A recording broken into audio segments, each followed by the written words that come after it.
প্রিয়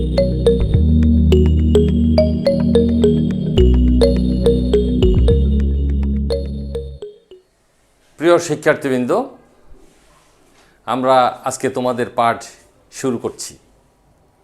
শুরুতে তোমাদেরকে জানাই আন্তরিক অভিনন্দন। আজকের episode 198।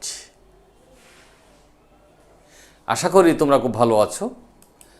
198 BBA honours in accounting এবং বিবিএস পাস থার্ড ইয়ার উভয় ইয়ারের জন্য প্রযোজ্য। কস্ট অ্যাকাউন্টিং আজকের আলোচিত সাবজেক্ট বা উৎপাদন ব্যয় হিসাব বিজ্ঞান, এবং তার একটি চ্যাপ্টার আমরা দীর্ঘদিন থেকে আলোচনা করে আসছি, লেবার বা শ্রম। আজকে 12 নম্বর ক্লাস। আশা করি তোমরা ভালোভাবে এই ক্লাস উপলব্ধি করতে পারছো এবং বোঝার চেষ্টা করছো। আমরা আমাদের যথাসাধ্য, আমাদের যতটুকু বোঝানোর ক্ষমতা আছে শিক্ষক হিসাবে বা অ্যাকাউন্টিংয়ের ছাত্র হিসাবে, ততটুকু শ্রম দিয়ে তোমাদের জন্য এই ভিডিওগুলো তৈরি করছি। তোমাদের উদ্দীপনা, তোমাদের আগ্রহ আমাদেরকে আরও উজ্জীবিত করে। তোমাদের অংশগ্রহণ আমাদেরকে আরও প্রাণবন্ত করে তোলে। আশা করি প্রিয় ছাত্রছাত্রীরা, আমাদের এই উপলব্ধিটা তোমরা নিজেরা বুঝতে পেরেছ, বুঝতে পারো। এই জন্যই আমাদের এই সমস্ত ক্লাসসমূহে তোমরা অংশগ্রহণ করো। আজকের পাঠে তোমরা যা জানতে পারবে: মজুরি প্রদানের বিভিন্ন পদ্ধতি, different methods of payment of wages. এখানে একটা ছবি আমরা দেখছি, একজন শ্রমিক একটা ট্রলি নিয়ে কিছু কাঁচামাল নিয়ে যাচ্ছে। কোথায় নিয়ে যাচ্ছে? হয়তো ফ্যাক্টরিতে, অথবা এক ফ্যাক্টরি থেকে অন্য ফ্যাক্টরিতে। এই যে শ্রমিক কাজ করে, শ্রম দেয়, আমাদেরকে সেবা দেয় কাঁচামালকে সম্পূর্ণ পণ্যে রূপান্তরের জন্য, তাদেরকে আমরা মজুরি দিয়ে থাকি। এবং সেই মজুরিগুলি দেওয়ার জন্য বিভিন্ন যে পদ্ধতি, সেই পদ্ধতিগুলোই আমরা ধারাবাহিকভাবে আলোচনা করে আসছি।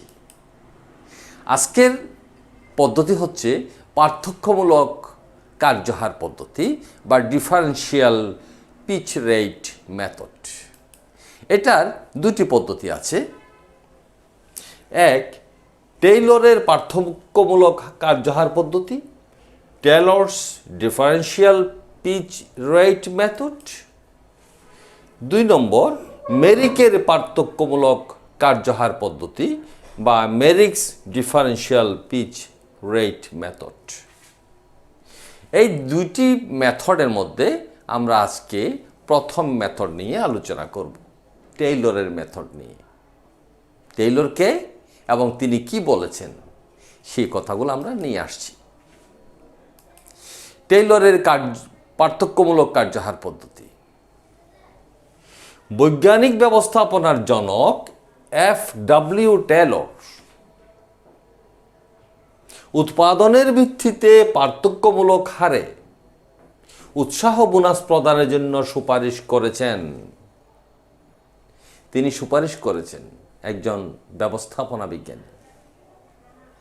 এই পদ্ধতিতে তিনি ন্যূনতম মজুরির নিশ্চয়তা বিধান করেন নাই। খেয়াল করে দেখো, একজন শ্রমিককে শুধুমাত্র এত টাকা দিয়ে, 2 টাকা 5 টাকা 10 টাকা দিয়ে খুশি করা, তার শ্রম কিনে নেওয়া, এই কথাটা উনি বলেন নাই। উনি কিন্তু এখানে উৎসাহ বোনাসের কথা বলেছেন। শ্রমিকরা যেন নিজের উৎসাহ উদ্দীপনা নিয়ে কাজ করতে পারে। তার যতই উৎসাহ বাড়বে, আমার উৎপাদনের পরিমাণ ততই বাড়বে। এই কথাগুলো উনি বলেছেন। এই পদ্ধতিতে তিনি উৎপাদনের একটি আদর্শ মান বা প্রমাণ উৎপাদন নির্দিষ্ট করে দিয়েছেন। আরও একটি কাজ করেছেন, তিনি উৎপাদনের জন্য একটি লেভেল বা আদর্শ মান করে দিয়েছেন। এই মান অনুযায়ী তাকে শ্রমিকদেরকে পারিশ্রমিক দিতে হবে, মজুরি দিতে হবে। এই পদ্ধতিতে নির্ধারিত সময়ের মধ্যে আদর্শ মান বা দক্ষতা অর্জনে সক্ষম হলে স্বাভাবিক হারে মজুরি প্রদান করা হয়। তিনি যে লেভেলটার কথা বলেছেন সেই লেভেল পর্যন্ত যদি কোনো শ্রমিক প্রোডাকশন করতে পারে তাহলে তাকে স্বাভাবিক হারে মজুরি দেওয়া হবে। আদর্শ মান অপেক্ষা কম উৎপাদনের জন্য কম হারে, এখানে কিন্তু বিষয়টা আছে। কোনো শ্রমিক ঘুমাইয়া সময় কাটাবে, একটু ঘুরে ফিরে সময় কাটাবে, চা খেতে গিয়ে বেশি করে সময় নষ্ট করে আসবে, আইডল টাইম, তাকে কি করা হচ্ছে? কম উৎপাদনের জন্য কম হারে, এবং যেই শ্রমিক সিনসিয়ারলি কাজ করবে, অধিক শ্রম দেবে, পরিকল্পিতভাবে শ্রম দেবে, সুতরাং তার উৎপাদন বেশি হবে। সেখানে কি বলছেন? আদর্শ মানের সমান বা বেশি উৎপাদনের জন্য বেশি হারে মজুরি দেওয়া হয়। সুতরাং যে শ্রমিক কাজ করবে সে পয়সা বেশি পাবে, মজুরি বেশি পাবে। এটা হচ্ছে টেলরের মতবাদ। এই পদ্ধতিতে দুটি মজুরি হার নির্ধারিত হয়ে থাকে। কি কি? 1 নম্বর, শ্রমিকের দক্ষতা 100%-এর কম হলে সময় হারের 83% মজুরি পায়। 2, শ্রমিকের দক্ষতা 100%-এর সমান বা বেশি হলে সময় হারের 125% মজুরি পায়। এটা কিন্তু একটা বিশাল ফ্যাক্টর, যে কম হলে 83%, বেশি হলে 125% পর্যন্ত মজুরি পাবে, অথবা আরও বেশি পাবে যদি কোম্পানি মনে করে, প্রতিষ্ঠান মনে করে। ঠিক আছে? এখন আমরা একটি এক্সাম্পল নিয়ে আলোচনা করব। ডিফারেন্সিয়াল পিচ রেট মেথড বা পার্থক্যমূলক কার্যহার পদ্ধতি। এক্সাম্পলটা কীরকম? প্রথমে আমরা সেটা দেখে নিই। The following information is obtained from a factory for 48 hours week, সপ্তাহে 48 ঘন্টা কাজ করে। প্রোডাকশন পার আওয়ার 10 ইউনিট, 1 ঘন্টায় 10 ইউনিট প্রোডাকশন হয়। কথাগুলো মনে রাখার চেষ্টা করো। সপ্তাহে 48 আওয়ার্স কাজ করবে একজন শ্রমিক, এবং 1 ঘন্টায় 10 ইউনিট প্রোডাকশন দেবে। তাহলে মোট কত প্রোডাকশন হবে? নোট রাখো এটা। 48 hours 10 unit. Okay? Normal rate of wages টাকা 4 পার আওয়ার। 1 ঘন্টায় 4 টাকা করে মজুরি দেয়া হয়। তাহলে 10 ইউনিট যদি 1 ঘন্টায় প্রোডাকশন হয়, তাহলে 1 ইউনিটের দাম কত? বিষয়টা আমাদেরকে নির্ধারণ করতে হবে। মাথায় রাখো, একটু চিন্তা করো, ব্রেইনটা স্টর্মিং করো। Wages allowed below standard production 80%। একটু আগে যে বলেছে, যে টেলর বলেছেন যে কম উৎপাদন হলে কম মজুরি দেওয়া হবে, এখানে 80% দেওয়া হবে of piece rate at or above, সমান অথবা বেশি, সমান অথবা বেশি, স্ট্যান্ডার্ড 130%, 130% করে মজুরি দেওয়া হবে অফ পিচ রেট। ঠিক আছে? Actual production during the week, একজন শ্রমিক 480 ইউনিটস প্রোডাকশন করেছে, বি 500 ইউনিট প্রোডাকশন করেছে, সি 550 ইউনিট প্রোডাকশন করেছে, ডি 450 ইউনিটস প্রোডাকশন করেছে। তাহলে কে বেশি করেছে, কে কম করেছে, এটা আমাদেরকে নির্ণয় করতে হবে। এরপরে মজুরি নির্ণয় করতে হবে। কীভাবে নির্ণয় করব? এই যে 480, 500, 550, 450, এগুলো এক একজনের উৎপাদনের পরিমাণ। আর তাহলে আমার স্ট্যান্ডার্ড কত? টেলর কিন্তু স্ট্যান্ডার্ডের কথা বলেছেন, আদর্শ মানের কথা বলেছেন। ঠিক আছে? আমরা সেদিকে যাচ্ছি। আমার করণীয় কি? Calculate the wages under Taylor's differential price rate method. টেলরের মতবাদ অনুযায়ী মজুরি নির্ণয় করতে হবে।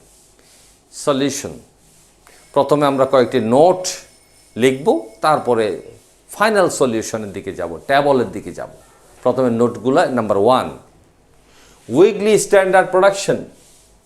একটু আগে আমি চিন্তা করার জন্য বলছিলাম যে সপ্তাহে যদি 48 ঘন্টা কাজ করা হয় এবং 1 ঘন্টায় যদি 10 ইউনিট প্রোডাকশন করা হয়, তাহলে টোটাল প্রোডাকশন কত প্রতি সপ্তাহে, এটাই আমরা নির্ণয় করতে যাচ্ছি।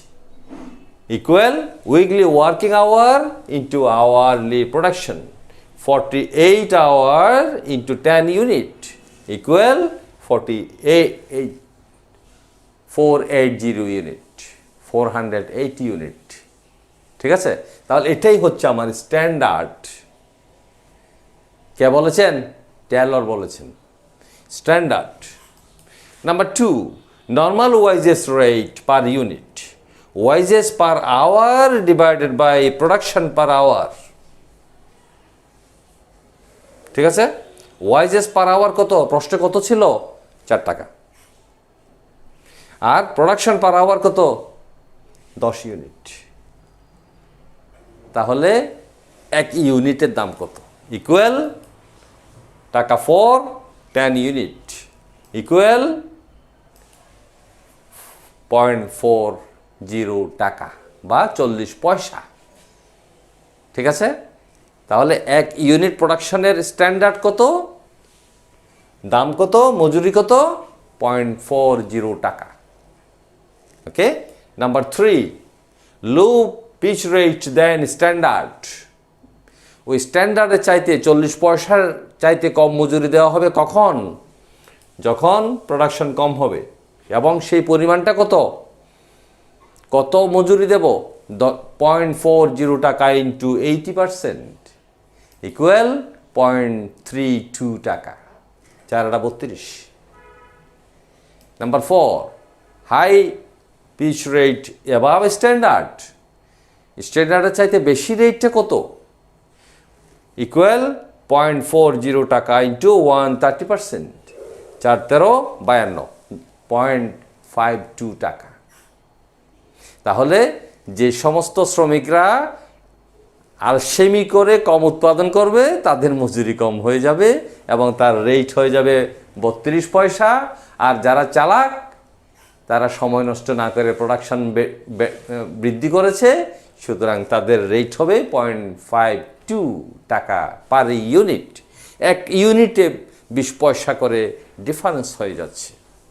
কিন্তু উভয়ে কিন্তু বাসার থেকে বের হয়ে ফ্যাক্টরির মধ্যে সময় দিয়েছে, ইন্ডাস্ট্রির মধ্যে সময় দিয়েছে। কেউ অবহেলা করেছে আর কেউ কাজ করেছে। এই হচ্ছে টেলরের উৎসাহ বোনাস প্রদান সম্পর্কিত মজুরি। আমরা এটার টেবল আকারে ওয়াইজেসটা কিভাবে দেখানো হয়, নির্ণয় করা হয়, বা আমরা ওয়াইজেস পেমেন্ট করতে গিয়ে টেবলটা তৈরি কিভাবে করব, সেটাই আমরা আলোচনা করতে যাচ্ছি। Number 1, column name ABCD। Number 2, standard production 480, 480, 480, 480। এই কথাটা কিন্তু বারবারই বলে আসছি এতক্ষণ পর্যন্ত। স্ট্যান্ডার্ড প্রোডাকশন 48 ঘন্টা কাজ করে প্রতি ঘন্টায় 10 ইউনিট প্রোডাকশন হয়, সুতরাং স্ট্যান্ডার্ড হচ্ছে 480 ইউনিটস। অ্যাকচুয়াল প্রোডাকশন আমরা প্রশ্নের শেষের দিকে পেয়েছিলাম। Actual production A 480, B 500, C 550, D 450 unit production করেছে। তাহলে স্ট্যান্ডার্ডের চাইতে বেশি কোনটা, কম কোনটা? চোখেই তো দেখা যায়। এটার সাথে এটা সমান, সেম। এটার চাইতে এটা বেশি, অ্যাবাভ। এটার চাইতে এটা বেশি, অ্যাবাভ। এটার চাইতে এটা কম, আন্ডার। এই হচ্ছে আমাদের বিষয়।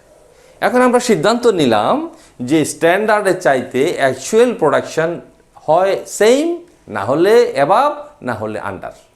সুতরাং রেটটাও ভেরি করবে। কিভাবে করবে? 0.40 হচ্ছে স্ট্যান্ডার্ড রেট, সেমের জন্য 130%, 0.52 টাকা।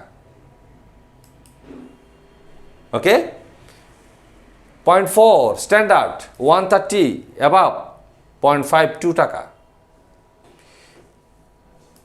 0.40 ইন্টু 130% 0.5 টাকা।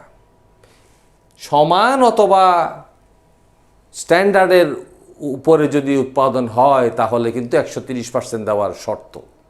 আর যদি কম হয়, এই যে 450 480 চাইতে কম, এই জন্য 80% 0.32 টাকা।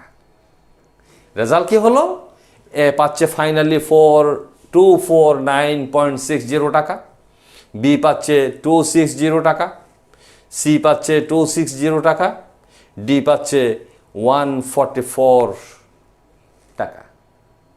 খেয়াল করে দেখো, এই 450 এবং 480-র মধ্যে ডিফারেন্স মাত্র 30 ইউনিট, 30 ইউনিট। এই 480 প্রোডাকশন করে কিন্তু এই ব্যক্তি 249 টাকা পায়, আর ও 144 টাকা পায়। 105 টাকার মতো ডিফারেন্স হয়ে যায় মজুরি। সুতরাং যদি লেবারদেরকে আমরা এই উৎসাহ দিতে পারি, বুঝেই বলতে পারি যে তুমি কাজ করতে আসছো, তুমি কাজ করো, প্রোডাকশন বৃদ্ধি করো, তোমার মজুরি বেড়ে যাচ্ছে, তাহলে সে অবশ্যই তার যতটুকু শারীরিক সামর্থ্য, মানসিক সামর্থ্য আছে ততটুকু দিয়ে আমার প্রতিষ্ঠানে কাজ করবে।